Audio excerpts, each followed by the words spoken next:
आज जिसके बारे में मैं बताने जा रहा हूँ, वो सना मक्की है। सना मक्की की पत्ती है। हुज़ूर सल्लल्लाहु अलैहि वसल्लम ने बारहा इसके बारे में सहाबा-ए-किराम को बताया है और सहाबा ने हुज़ूर सल्लल्लाहु अलैहि वसल्लम की बातों पे अमल करके इससे बहुत फ़ायदा उठाया है।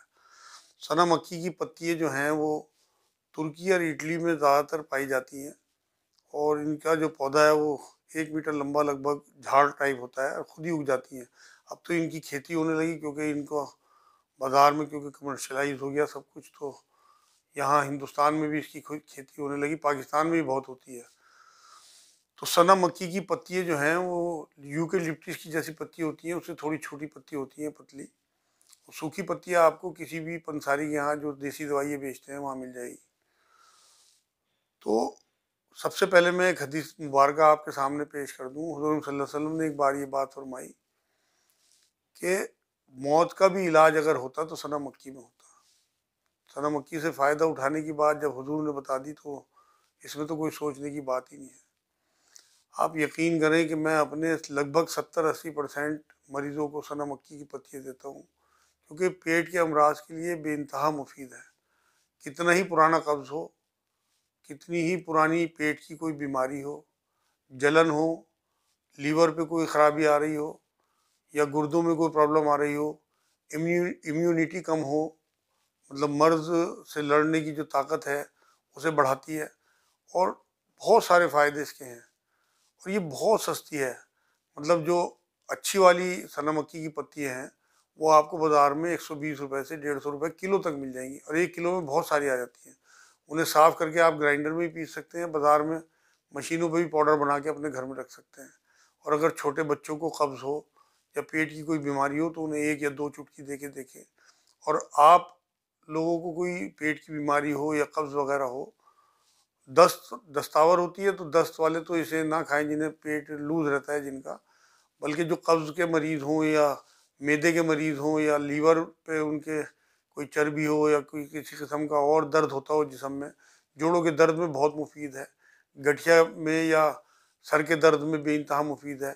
लोगों के गर्दन की हड्डी बढ़ जाती है, सर्वाइकल जो कहलाता है, उसमें बहुत मुफीद है। तरीका इसका ये है कि आधा चम्मच सना मक्की की पत्ती पिसी हुई आधे गिलास गर्म पानी या 1 गिलास गर्म पानी में अच्छे से घोल के और वो निकल लें।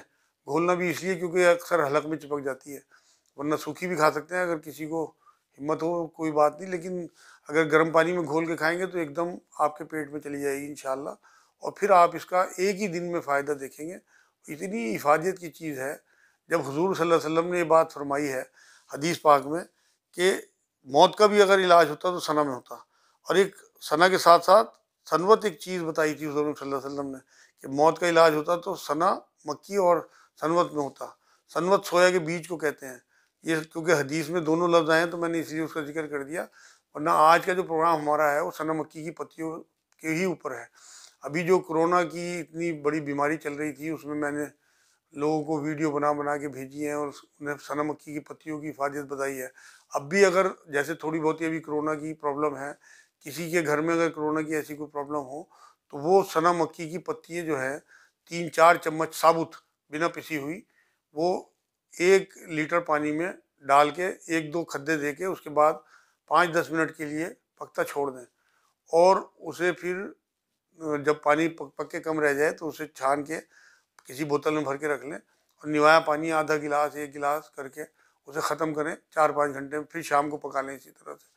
और अगर वाक़ई किसी को जो है कोरोना की बीमारी हो तो साथ में सना मक्की की पत्तियों के पानी के साथ-साथ वो ज़ैतून का तेल भी पिए, ज़ैतून का तेल नाक में भी डालें और स्टीम लें। लौंगों का पानी जो है 8-10 लौंगे डाल के पानी में उसकी स्टीम लिया करें तो इंशाअल्लाह बहुत फ़ायदा होगा।